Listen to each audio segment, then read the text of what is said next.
Super agent crook bond, चेला of James bond के नाम से झंडे आजकल बुलंदी पर ही चढ़ते चले जा रहे थे। जब से उसने 4-5 केस निपटाए थे तब से उसके शहरवासी ही नहीं पूरे देश उसके नाम से परिचित हो चुका था। प्रतिदिन 20 क्लाइंट उसके पास अपने अपने केस लेकर आते थे और क्रुक बॉन्ड को अपने केस की डील करने की मुंह मांगी रकम देते थे। लेकिन क्रुक बॉन्ड को इतने पर ही संतोष नहीं था। वह हर वक्त जासूसी करने के नए नए तरीके खोजता रहता था, जासूसी की मोटी मोटी किताबें पढ़ता रहता था और ऐसे हथियार और यंत्रों की तलाश करता रहता था जिसे देखते ही अपराधियों की घिघी बन जाए, होश गायब हो जाए। इन सब के साथ साथ क्रुक बॉन्ड देश विदेशों के बड़े बड़े जासूसों एवं बहादुर इंसानों के कारनामे भी पढ़ता था। एक रात वह कुंग-फू मास्टर ब्रूस ली की जीवनी पढ़ रहा था। वाह मास्टर ब्रूस ली, जवाब नहीं तुम्हारा। कितना शानदार व्यक्तित्व था तुम्हारा। काश मरने से पहले तुम एक बार मुझसे मिल लिए होते, मेरा जीवन सफल हो जाता।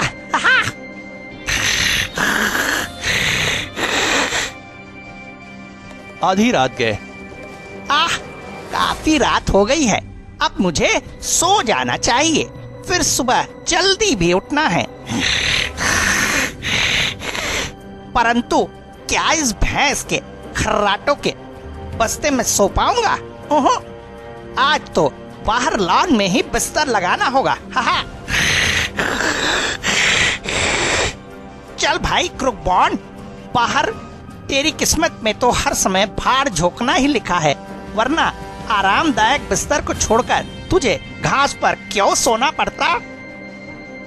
कुछ देर बाद ही लॉन में, लेकिन अभी उसे खर्राटे भरते हुए कुछ ही देर हुई थी कि एक विचित्र सी आवाज सुनकर वह उठ बैठा। अरे यह क्या मुसीबत है? मुझे मुर्दा समझकर कहीं यमलोक का कोई वाहन तो मुझे लेने नहीं आ पहुंचा? लेकिन तभी उस रोशनी के गोले ने एक इंसानी आकृति का रूप धरना आरंभ कर दिया। ओफ, यह सब क्या हो रहा है?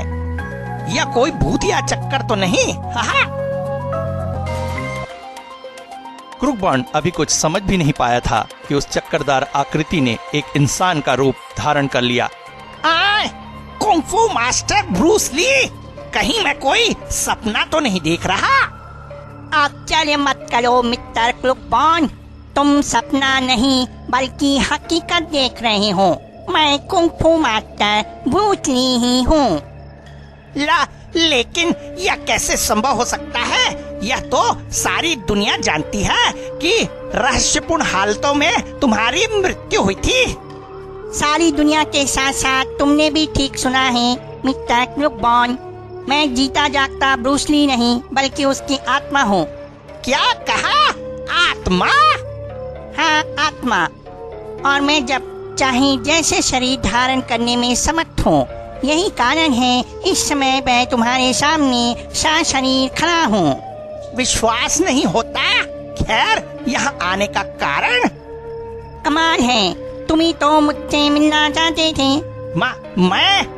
हाँ, तुम। क्या कुछ देर पहले तुमने मेरी किताब पढ़ते पढ़ते यह नहीं कहा था कि यदि मैं मरने से पहले एक बार तुमसे मिल लेता तो तुम्हारा जीवन सफल हो जाता? अरे हाँ, कहा तो था। तो फिर बताओ, तुम मुझसे क्यों मिलना चाहते थे? और अब तुम्हारा जीवन सफल हुआ या नहीं? सुनो मिस्टर ब्रूस ली, यदि तुम वास्तव में कोई फ्रॉड नहीं हो तो तुमसे दो हाथ करने के पश्चात मेरा जीवन सफल हो जाएगा, वरना मैं तुम्हें असली ब्रूस ली के पास पहुंचा दूंगा।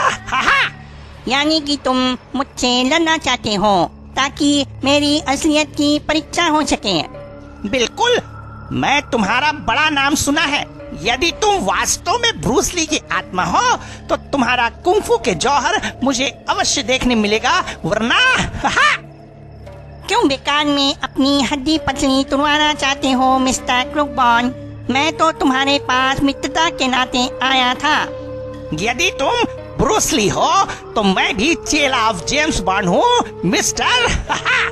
इन हाथों को आजमाने के बाद तुम्हें इसका विश्वास हो जाएगा। यदि ऐसी बात है तो मैं तैयार हूँ, लेकिन बाद में मुझे दोष मत देना। दोष तो तुम अपने भगवान को दोगे मिस्टर ब्रूसली कि उसने तुम्हें मेरे सामने भेज दिया। यह तो वक्त ही बताएगा। चलो वार करो। लो संभालो मेरा कराटे। क्या खटाक याहू क्या उफ, उस पर तो मेरे किसी वार का भी कोई प्रभाव नहीं पड़ा। खैर इस बार जरूर फड़फड़ाएगा। खड़ाक। लेकिन उस समय तो क्रूक बॉन्ड की खोपड़ी भी ना उठी जब उसने ब्रूसली को अपने स्थान पर सही सलामत खड़े मुस्कुराते देखा। ओफ, यह इंसान है या कोई चट्टान? मिस्टर कुकबान, कोई और दांव पे छेच न गया हो तो वह भी आजमा कर देख लो, वरना अब मेरी बानी है। ऐसी बात है तो चलो तुम भी शुरू हो जाओ। लो संभालो। मुझे जरा ज्यादा ही चुस्ती से काम लेना होगा, वरना खड़ाक।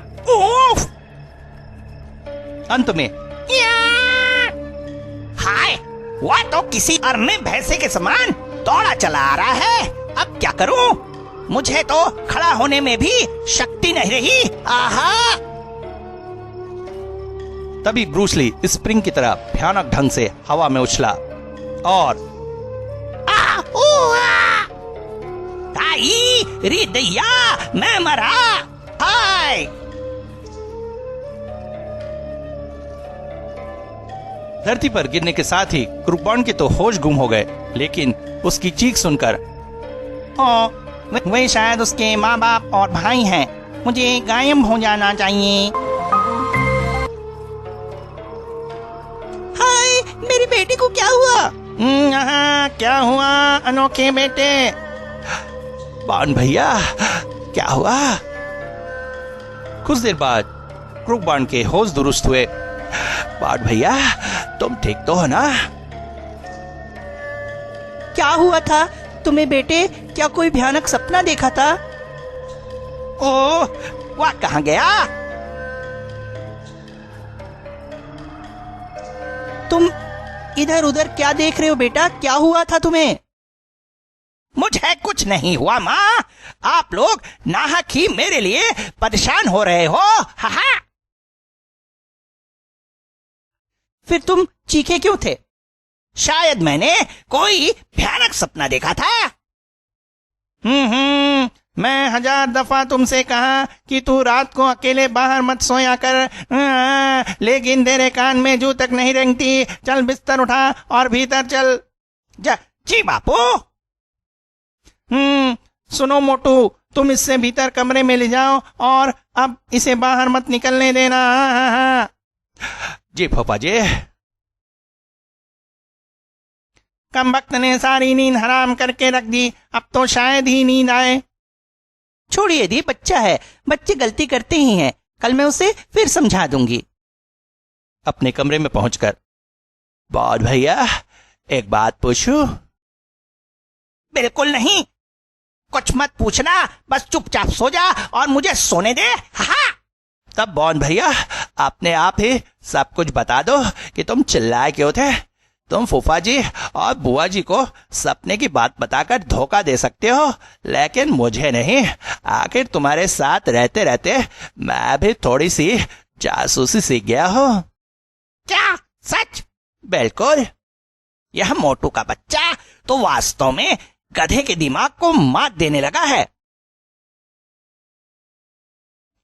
उसे सोच में डूबा देखकर, बॉन्ड भैया कहीं आप मुझे मूर्ख बनाने की तो योजना नहीं बना रहे हैं?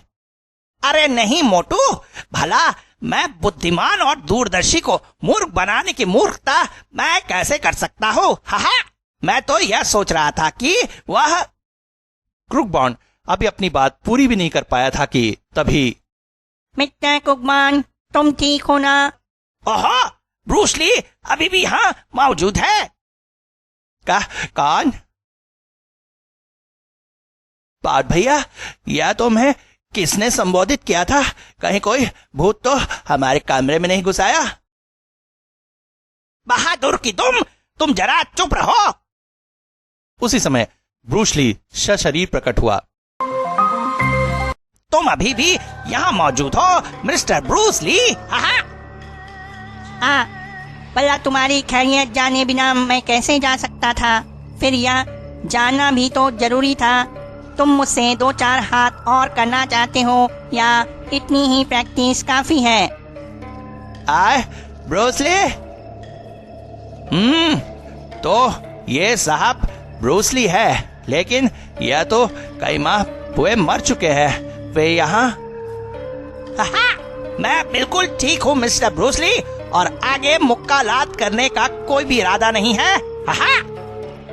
और हाँ, मेरे भाई से मिलो, यह है मोटू उर्फ टिल्लू। तुमसे मिलकर बहुत खुशी हुई मिस्टर टिल्लू। मुझे भी बहुत खुशी हुई कुंग-फू मास्टर। मैंने आपका बहुत नाम सुना है, काफी कुछ पढ़ा है आपके बारे में, और परसों ही तो मैंने आपकी एक सुपरहिट फिल्म देखी। लेकिन आप तो मर गए थे, फिर जिंदा होकर यहाँ कैसे पहुँच गए? मैं जीता जागता इंसान नहीं, बल्कि ब्रूस ली की आत्मा हूँ। क्या? यह ठीक ही कह रहे हैं मोटू। यह दूसरी बात है कि वे इस समय ठोस शरीर धारण किए हमारे सामने खड़े हैं। मिस्टर ब्रूस ली, मेरी आपसे एक प्रार्थना है, यदि आप मुझे कुंग-फू आर्ट सिखा दें तो मैं आपका ये उपकार कभी नहीं भूलूंगा। जरूर सिखाऊंगा। इसके लिए तो मैं स्वर्गलोक से यहाँ आया हूँ। क्या मतलब? मतलब यह कि आज से ठीक 5 दिन बाद रेड पैलेस में इंटरनेशनल मार्शल आर्ट कंपटीशन होने जा रहा है। मैं चाहता हूँ कि इस प्रतियोगिता में तुम भी हिस्सा लो। या आप क्या कह रहे हैं भूत भाई? मैं और मार्शल आर्ट कंपटीशन में हिस्सा लूं? बड़े भाई, मैं तो मार्शल आर्ट का ग भी नहीं जानता। इसलिए तो आपसे यह आर्ट सीखने की प्रार्थना कर रहा हूँ। एक बार इस कंपटीशन में भाग लो, फिर सब कुछ अपने आप सीख जाओगे। जब जिंदा बचूं तभी सीखूंगा ना। मैंने तो सुना है उस कंपटीशन में विश्व भर के बड़े बड़े दिग्गज भाग लेने आ रहे हैं, और उनके बीच मेरी हड्डियां तो साबुत नहीं बचेगी। अपने प्राणों की तुम चिंता मत करो।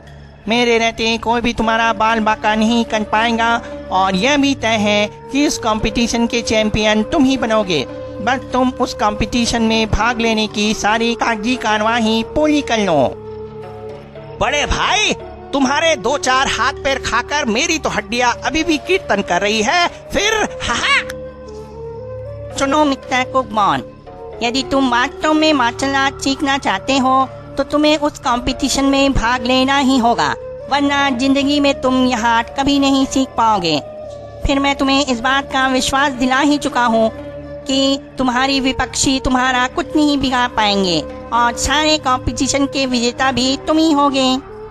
अब सोच लो, एक तरफ पूरे विश्व में रातों रात तुम्हारा नाम चमक उठेगा, एक सुनहरी जिंदगी तुम्हारे सामने होगी। दूसरी तरफ ठहरिए बड़े भाई, पहले आप मेरी एक शंका का समाधान कीजिए। पूछो, क्या पूछना चाहते हो? उस कंपटीशन में आप स्वयं क्यों हिस्सा नहीं लेते? नहीं, मैं सबके सामने सशस्त्र नहीं आ सकता। हाँ, यदि तुम उस प्रतियोगिता में शामिल होगे तो तुम्हारे रूप में मैं भी उस कंपटीशन में हिस्सा ले सकता हूँ। मैं कुछ समझा नहीं। मतलब भी तुम उस दिन समझ जाओगे। फिलहाल रात बहुत हो गई है, तुम सो जाओ। मैं चलता हूँ। मुझे विश्वास है कि मार्शल आर्ट कंपटीशन में तुम जरूर हिस्सा लोगे। बात पूरी करने के साथ ही ब्रूस ली की आकृति धूमिल पड़ने लगी। Good night mister कुकबॉन।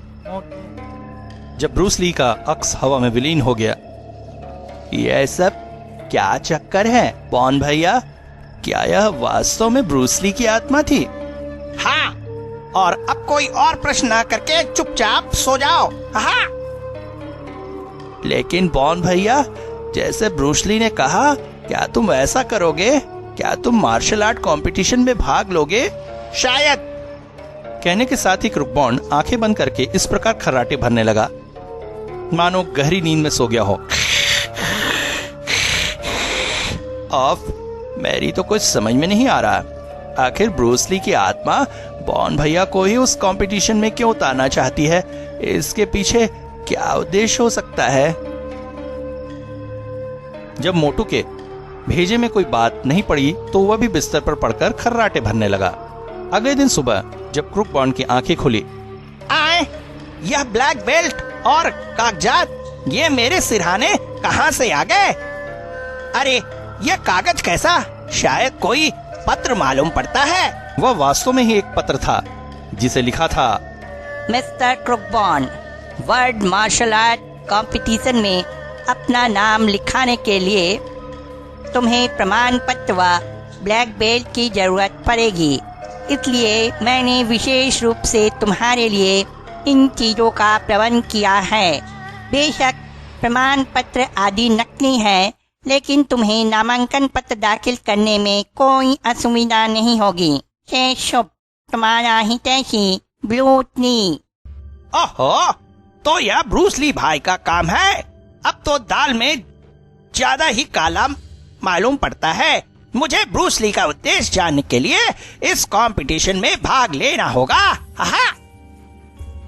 अगले ही पल क्रुक बॉन्ड उठा और नित्य क्रिया से निवृत्त होकर अपनी मोटरसाइकिल पर सवार हो मार्शल आर्ट कंपटीशन के आयोजकों से मिलने चल पड़ा। वहां वह ब्रूस ली द्वारा उपलब्ध कराए गए नकली कागजात या चैंपियनशिप के प्रमाण पत्र साथ ले जाना नहीं भूला था। कुछ देर बाद वह वर्ल्ड मार्शल आर्ट कंपटीशन के ऑफिस में आयोजकों के सामने था। मुबारक हो मिस्टर बॉन्ड, आपको भी इस कंपटीशन में शामिल कर लिया गया है।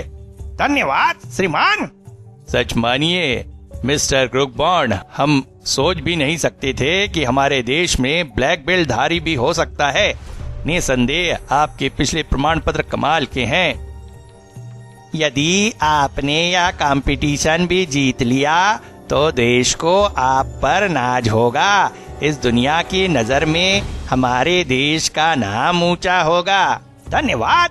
मैं पूरी कोशिश करूंगा कि आपके विश्वास को ठेस न पहुंचे। अच्छा, मुझे आज्ञा दीजिए। हाँ। हमारी शुभकामनाएं आपके साथ है। सोचा नहीं था कि सारा काम इतनी आसानी से बन जाएगा। वास्तव में ब्रूस ली ने कमाल के नकली कागजात तैयार करवाए। मेरी कितनी विशेषताएं लिखी थी उन प्रमाण पत्रों में। आपका क्या विचार है मिस्टर नागर? क्या कोई विश्वास कर सकता है या पतला दुबला छोकरा ब्लैक बेल्ट चैंपियन होगा? नहीं, मैं तो हैरान हूँ कि इसका नाम अभी तक हमारी नजरों से कैसे छिपा रहा। यह हैरानी तो मुझे भी है। अगले दिन तमाम समाचार पत्र क्रुक बॉन्ड के नाम से भरे पड़े थे। आज की ताजा खबर, वर्ल्ड मार्शल आर्ट कंपटीशन में मॉडर्न जासूस क्रुक बॉन्ड भी हिस्सा लेगा। आज की ताजा खबर। क्या बकवास है। वर्ल्ड आर्ट मार्शल कंपटीशन में अनोखे यानी क्रुक बॉन्ड भी हिस्सा ले रहा है। बिल्कुल बकवास। एक पेपर मुझे देना। एक मुझे भी। अभी खबर लेता हूँ उस बेवकूफ की। कमबख्त अपने साथ साथ मेरी भी नाक कटवाने पर तुला हुआ है। अनोखे की माँ, ओ अनोखे की माँ, कहाँ हो तुम? अभी आई जी। क्या हुआ जी, इतना क्यों चिल्ला रहे हैं आप? पहले बता, तुम्हारा लाडला बेटा वह जासूस की तुम कहाँ है?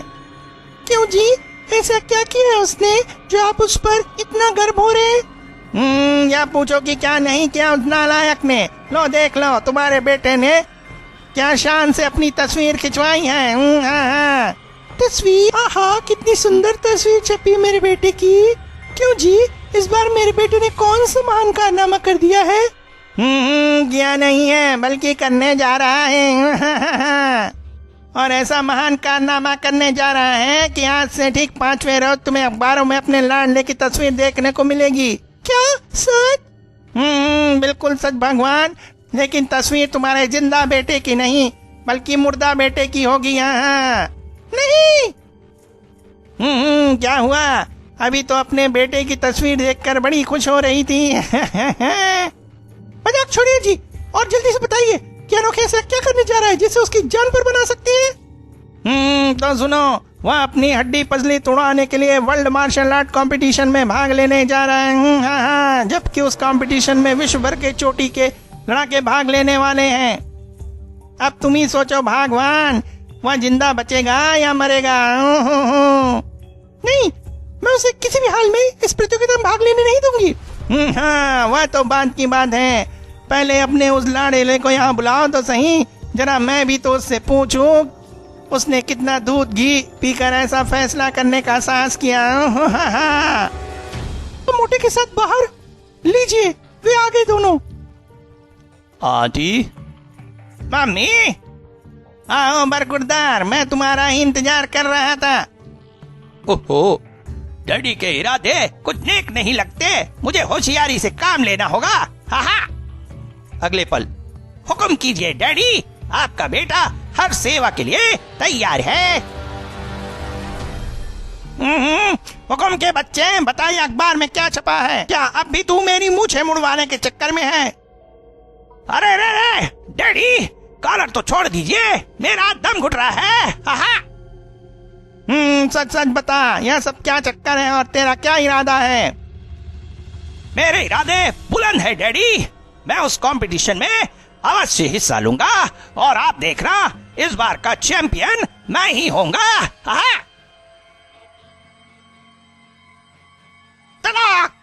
नालायक, मुझसे जवान लड़ाता है। उई माँ! ओफ, आपने तो काल का गुब्बारा बना दिया डैडी, आपका हाथ या हथौड़ा। आहा!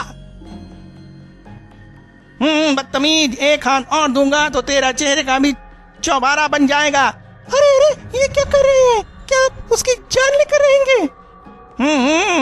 तब अपने लाडले को समझा दो कि वह इस कंपटीशन में भाग ना ले। हाँ। तुम्हारे पिताजी ठीक कह रहे बेटा, उस भयानक प्रतियोगिता में भाग लेने का विचार अपने दिल से निकाल दो। तुम नहीं जानते यह खेल कितना खतरनाक होता है। तुम नाहक परेशान हो रही हो माँ, निश्चिंत रहो, मुझे कुछ नहीं होगा। तुम स्वयं अपनी आंखों से देखना मैं कैसे एक एक करके सबको पछाड़ता हूँ।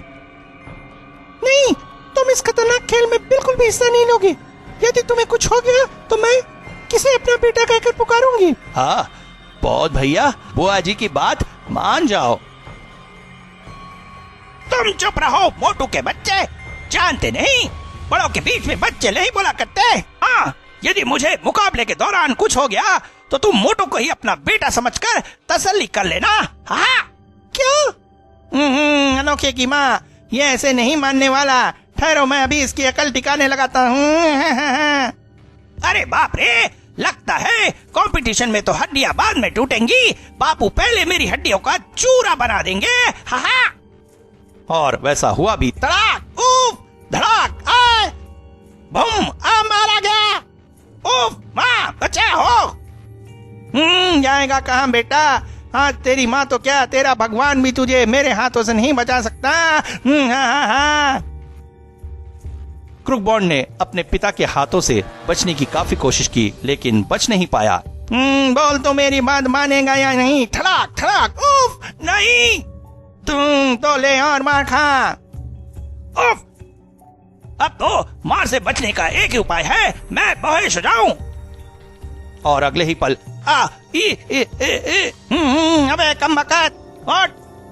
हाय मेरा बेटा। बात भैया, अनोखे, होश में आओ मेरे बेटे। बात भैया, होश में आओ। हाय, कितनी बेरहमी से मारा है इसे, बेचारा बेहोश हो गया। ए जी, अब खड़े खड़े मेरा मुंह क्या देख रहे हो? जल्दी से किसी डॉक्टर को बुलाइए ना। यदि मेरे बेटे को कुछ हो गया, मैं कभी आपको माफ नहीं करूंगी और खुद भी जहर कहकर मर जाऊंगी। जरूर मर जाना, लेकिन यहाँ कोई डॉक्टर वॉक्टर नहीं आएगा। यहाँ बेहोश ही हुआ है, कोई मरा नहीं है। जी, तुम बापू ये कसाई, देखते नहीं इसका चेहरा क्षण प्रतिक्षण पीड़ा पड़ता चला जा रहा है। चुप रहो अनोखे की माँ। यदि तुम इसकी माँ हो तो मैं भी इसका बाप हूँ। जितना दुख तुम्हें हो रहा है उतना मुझे भी, लेकिन मैं जो कुछ कर रहा हूँ इसके और परिवार की भलाई के लिए कर रहा हूँ। हाँ, तुम उठो और अपने कमरे में जाओ। लेकिन कुछ नहीं, जैसा कह रहा हूँ ऐसा करो। तुरंत अपने कमरे में जाओ। ठीक है, जो जी में आए कीजिए, मैं इस घर में होते ही कौन हूँ। और गुलाबवती आंसू बहाती हुई अपने कमरे में चली गई। मोटू बेटा, जरा इसके हाथ पकड़ना। बहुत अच्छा फूफा जी। और धमाका सिंह तथा मोटू कृत्रिम बेहोश हुए क्रुकबॉर्न को उठाकर दूसरे कमरे में लेकर चले। पता नहीं बापू अब और क्या करने के चक्कर में है। अब समझा बापू क्या चक्कर चलाने जा रहा है। बस आज से 5 दिन के लिए या यहीं आराम करेगा। चलो, बुरा फंसा। हा। कमरे से बाहर निकलकर धमाका सिंह ने दरवाजे पर एक मोटा ताला डाल दिया। मोटू, यह ताला बगैर मेरी इजाजत के बिल्कुल भी नहीं खुलना चाहिए, वरना तुम्हारी भी खैर नहीं, समझे कि नहीं। हाँ। जी फूफा जी। लेकिन फूफा जी, बॉन भैया के खाने आदि का क्या प्रबंध होगा? ठीक समय पर मैं खुद पहुंचा दूंगा। इसके लिए तुम्हें यहाँ किसी और को भी परेशान होने की जरूरत नहीं। जी। इधर पिता और मोटू के जाते ही क्रुकबॉर्न उछलकर बिस्तर से नीचे आ गया। ऑफ! यह कमरा तो मेरे लिए कैद खाना बन गया। हा। इससे न तो कोई खिड़की है और न ही रोशनदान। अब मैं बाहर कैसे निकलूंगा? प्यास से तो नहीं मरूंगा, लेकिन इस कमरे में अकेले रहते रहते जरूर मर जाऊंगा। हा। क्या तरकीब करूं इस कमरे से निकलने की? यदि कोई उपाय नहीं किया तो आज से 5वें रोज शुक्रवार की मैं रेड पैलेस नहीं पहुंच पाऊंगा और मेरे सारे किए कराए पर पानी फिर जाएगा। हा। क्रुकबॉर्न ने काफी सोच विचारा, लेकिन जब उसके दिमाग में वहां से निकलने की कोई तरकीब नहीं आई तो बिस्तर पर जा लेटा। फिर कब उसकी आंख लग गई इसका उसे ध्यान ही नहीं रहा। एक एक करके 4 दिन गुजर गए। क्रुकबॉर्न को खाना पीना धमाका सिंह की निगरानी में दिया जाता रहा। उसने क्रुकबॉर्न पर नजर रखने के लिए 1 सप्ताह की छुट्टी ले ली थी, इसलिए क्रुकबॉर्न को वहां से निकल भागने का मौका नहीं मिला। 5वें दिन सुबह। कंपटीशन शुरू होने में कुछ ही घंटे शेष हैं, जबकि यहाँ निकल भागने के क्षण दूर दूर तक कोई पता नहीं। वह बेटा क्रुकबॉर्न, पहली बार किसी ने तुझे किसी चूहे की तरह पिंजरे में कैद कर लिया है। हा। अब तू ना तो इस पिंजरे से निकल पाएगा और ना ही इस कंपटीशन में भाग ले पाएगा। पता नहीं वह कुंग-फू मास्टर भी किस कब्रिस्तान में जाके सो गया है। काश वह मेरी मदद कर देता इस समय। हा। कुछ सोचकर अचानक क्रुकबॉर्न जोर जोर से चिल्लाने लगा। माँ, बापू, दरवाजा खोलिए, मेरे पेट में बहुत जोर का दर्द हो रहा है। आ। लेकिन काफी चीखने चिल्लाने के बावजूद भी उसे कोई उत्तर नहीं मिला। कोई उत्तर नहीं? क्या कारण हो सकता है? कहीं सब बाहर तो नहीं चले गए? लेकिन ऐसा कैसे हो सकता है? मुझे अकेले घर में छोड़कर कहीं कैसे जा सकते हैं? हा। सावधान, जल्द ही आपके शहर में आ रहे हैं सुपर एजेंट क्रुकबॉर्न और मिस्टर मौत। क्या क्रुकबॉर्न कमरे से निकल पाने में सफल हो सका? वर्ल्ड मार्शल आर्ट कंपटीशन के चैंपियन का खिताब किसको मिला? ब्रूस ली की आत्मा का क्या रहस्य था और उसने क्रुकबॉर्न को विश्व के बड़े बड़े लड़ाकों से भिड़ने के लिए क्यों उकसाया? आखिर यह चक्कर चलाकर वह अपना कौन सा उद्देश्य पूरा करना चाहता था? क्या ब्रूस ली क्रुकबॉर्न के शरीर में प्रवेश कर अपने कुंग-फू का जौहर दिखा सका? इन सभी प्रश्नों को उत्तर पाने और साथ में मिस्टर मौत से मिलने के लिए मनोज चित्रकथा के आगामी सेट में पढ़ें क्रुकबॉर्न और मिस्टर मौत।